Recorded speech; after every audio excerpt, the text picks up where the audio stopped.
shoulder dislocation ay uri ng injury na maaaring makuha mula sa isang motorcycle accident pagkahulog sa mataas na lugar kung saan tumama ang balikat sa sahig. At maaari rin itong makuha sa pamamagitan ng sports tulad ng basketball. Kung may nakita kang mayroong injury, ito ang dapat mong gawin. Alamin kung ligtas ang paligid bago tumulong. I-check ang level of consciousness ng pasyente. Tumawag agad ng emergency gaya ng 911 at ipaalam ang sitwasyon. I-check ang airway, breathing, circulation at kung may bleeding. Check PMS pulse, check PMS motor, check PMS sensory.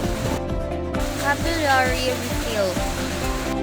I-expose ang apektadong bahagi, maaaring gupitin ang damit kung kinakailangan.